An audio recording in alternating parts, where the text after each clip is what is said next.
Hi there guys, it's Helen from Slim and Stylish, and this is just a quick update video to my festive freebie Friday that I filmed on Friday. If you missed it, go back. It'll explain to you about this new stamp set, Brightly Lit Christmas, the framelits that go with it, this designer series paper, which is the quilted Christmas, and the tinsel ribbon. That was all featured in the workshop video that I did. And there was freebies to go along with any of your orders for this set from the catalogue. So if you are planning on buying this set, do go back to the video that showed how to make these gorgeous Christmas crackers, and it will explain what sort of things you can claim once you've bought the stamp set. Anyhow, I was stacking these stamp sets, Christmas crackers, away because I know I said I was going to give some of them away as freebies with kit inside from Stampin' Up. So I said I'd send them out, and I was stacking them up and they creased and they just went a little bit out of shape, and I wasn't happy with it. So I thought, right, I'll make myself a box. And someone put on my video that they had done a box recently in a workshop, and I thought, what a clever idea. So I've made one. I don't know if it's like what they did because I haven't seen a picture of what they've done, but I've done them and they fit 2 crackers inside. So this is the box, using all new product again. This ribbon is also new. It comes on the same page as the quilted Christmas set, so it's got the garden green and the real red in it. It's quite thick ribbon. It's a bit like a shoelace. Oh, come on and do. I stuck it with fuse, so I think it's still a bit tacky, but it fit 2 crackers inside it like that. And I'm just going to very quickly show you how to make the box. As I said, it uses the new ribbon, which I didn't show you the other day, but it uses the same paper series, the same stamp set, and everything else to go along with it. So I'll show you quickly how to make those. I'm doing it exactly the same as this one, same colours and same paper, okay? Because it's going to fit these 2 green crackers in for this one. So I'll just move those off to the side and we'll get started. You need your scoreboard, so let's just grab mine. And you need a sheet of cardstock that is 8 inches by 8.5 inches. Okay. So if you get your, where have I put my scoring tool? Do you know, I did this. I did a video for this already, and I didn't have anything to hand, and it was totally messy, and it was a 30-minute video, and it was ridiculous for something so simple. So I've got my scoring tool now, and I'll tell you all the measurements. So it's 8.5 inches that side, 8 inches down here, and on the 8.5 inch side you want to score it at 1 3/8 of an inch. Make sure you do push down on this because you're doing it with the cardstock and not with DSP. It's a bit tougher. 4 inches, so 1 3/8, 4 inches, 5 3/8, just that, and 8 inches. Ignore these tabs, these are for my festive freebie Friday this week. I'm making a bag, so I'm still trying to work out the measurements for it. So once you've turned it onto the 8 inches, you want 1 3/8, 6 5/8, and that is all your scoring done. So put your scoreboard to one side, and if you fold and burnish all the score lines, I'll show you which bits you need to keep and which bits you need to cut.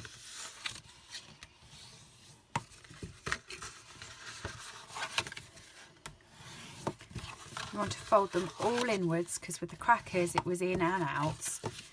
It's a bit confusing, but this you want them all to go in the same direction because it's just going to fold in on itself. Like that little one there.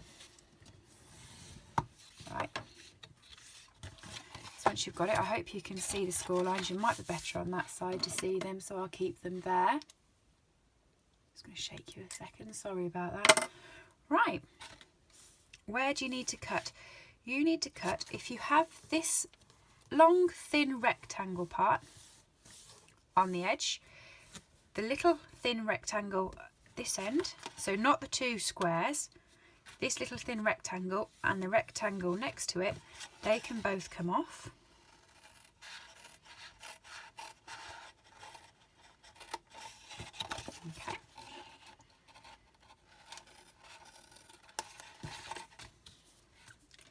There's the one. And the same on the other side. You're probably better using your trimmer here. I struggle to fit mine on the desk where I film from, so that's why I'm not using mine. Or a long pair of scissors, and I've got these ones, but a longer pair would be easier. You want to just trim that in there and there, because that is your flap. Now on these ones, your 2 squares and your long rectangle, you just want to cut out. I'm just going to cut the score line out. I've said it on many videos before, I am so envious of people who can get their boxes to fit without putting in a little notch. They just cut it straight and manage to get everything to fit straight away. I can't do it, so I just cut a little notch off each part just to help me. Okay, and do the same on this side. Notch it in at the end.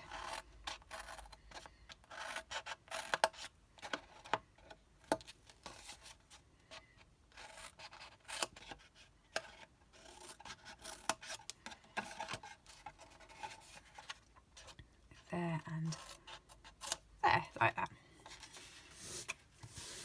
Okay, that's the shape that you then have for your box.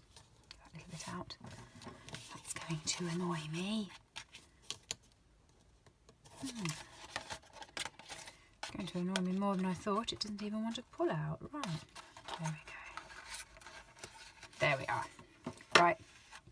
You now need your fuse. You definitely need either fuse or Tombow for this, because this, being the cardstock, is far too thick for snail to fit onto it nicely. So you just use your fuse. You want to bend these squares in. Fit them. You know, I might use my Tombow actually, then I can fiddle with them. I find when I use my fuse, it's great when I'm working on my own, but when I'm doing a workshop online, it's a bit too quick and I put my hands in the way. So I'm just going to use some Tombow on these. Fold them all in. Tombow on. I'm just going to spread that because I don't want it to seep out. All of the others were okay, yep. Okay, once you've got that, you want to bring these in and sit that on there like that. Okay. Both sides. Okay, just let that stick.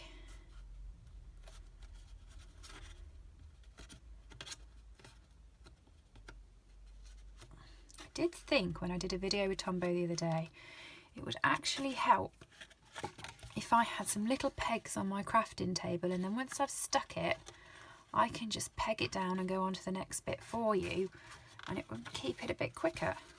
It's a great thought, but I didn't follow it through and get any pegs.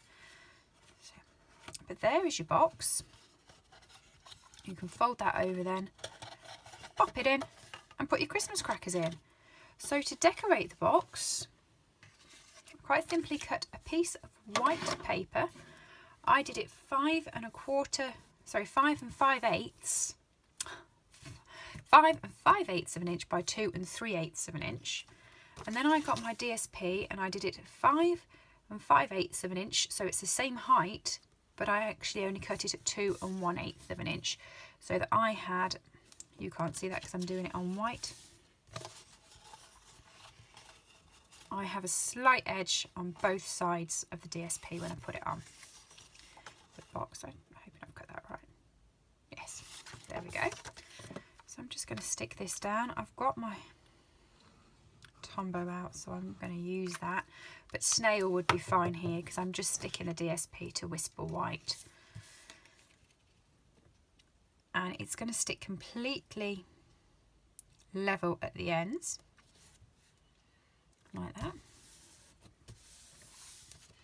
Completely level at the ends with just an edge showing on each part. Okay, once you've done that, glue the back up.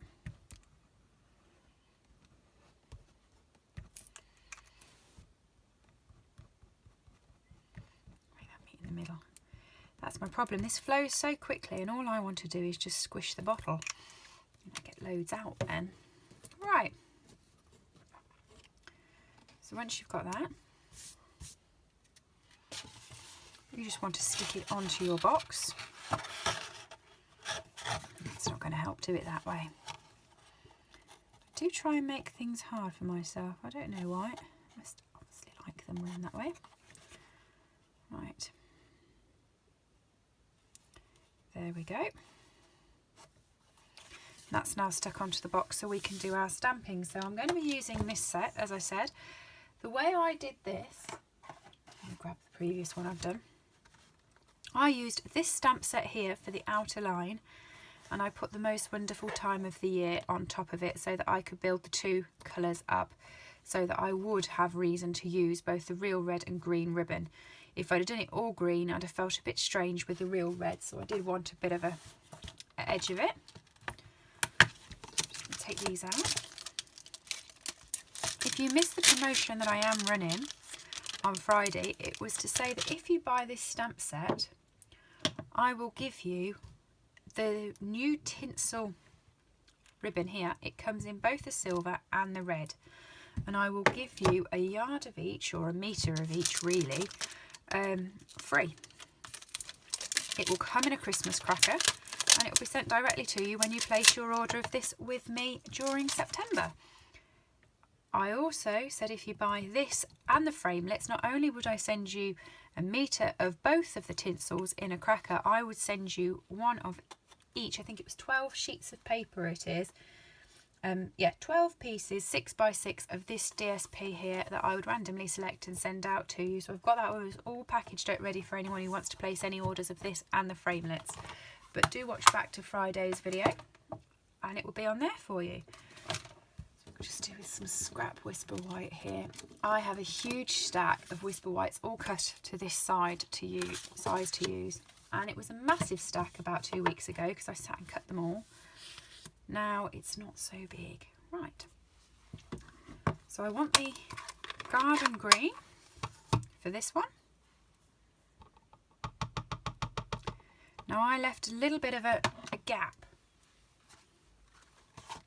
around it so that it would overlap the one underneath. So you need to leave a little bit of a gap as well when you stamp it. There we go. And then put my lid on that. And the real red.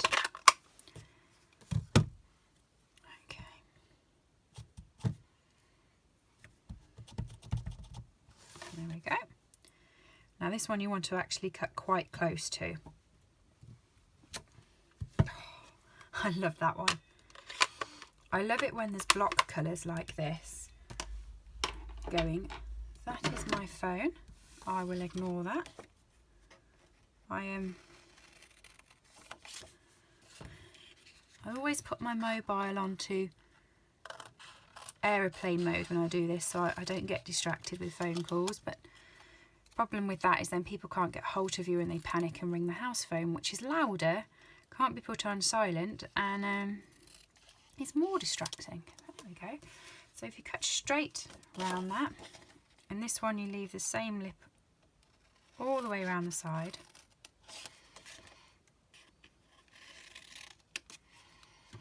Like that. It then just sits straight over the words and hangs over at the sides, but you still get that sort of fireworky effect from it that I like. I'm just going to grab a sponge because guess who still didn't put one on the table even though I knew I needed one, because I'm sponging the edge of this one here.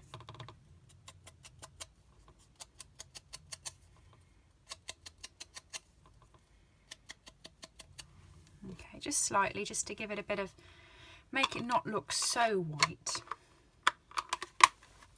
Okay. And then you want to come in with your dimensionals.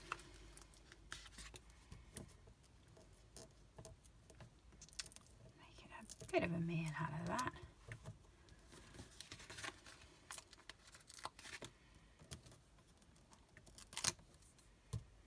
Stick that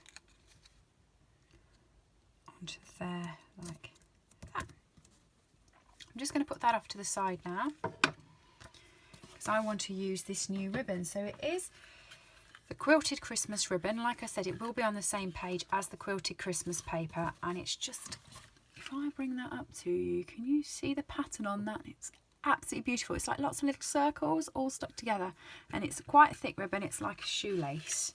Okay, so the way I got this to stick to my box,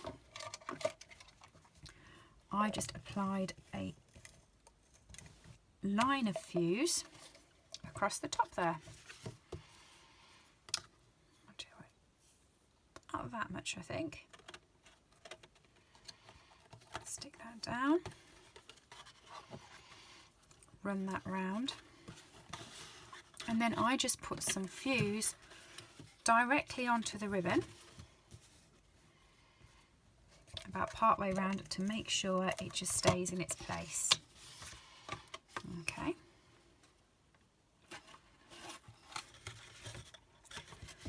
And then if I just shut that, and to make sure I've got the same length of ribbon so that my bow's quite neat and tidy. I don't like really wasting ribbon, so I want to make sure it's almost the same length to start off with. Right, get your tag. Put a dimensional at the top and a dimensional at the bottom, but deliberately leave a gap because that's where the ribbon is going to run through. Okay. Stitch parcel, I did that one at the middle. I've put this one at the side just for a little bit of a change. Oh, most importantly, put the crackers inside. There we go. Close the box. That was very clever, wasn't it? And just tie it together. I love this. I thought it was cute and simple. It solved the problem of storing the crackers so they don't get bent out of shape, but at the same time it gave a lovely little gift box, because it would be so cute to give to a couple that you know over Christmas, wouldn't it? And now they can have both, and you can just put that. I love it. And let me tie this one up for you. Well, I won't. If I do that, then you'll see exactly what fits in. But yeah, love them. I think they're gorgeous. I think they're cute. The measurements will be on my Facebook page. I'm going to be doing a blog, so you will see them on my blog as well, and I will share with you all the details for that. But I hope you liked this very little adaptation from the one I did this week. Like I said, if you are interested in any of the promotions for the Brightly Lit Christmas, or you're interested in buying this, let me know. I can send you a copy of the catalogue out. You can place your order, and as I said, you will get freebies with it. Let me know. Subscribe for more videos. Thanks, guys.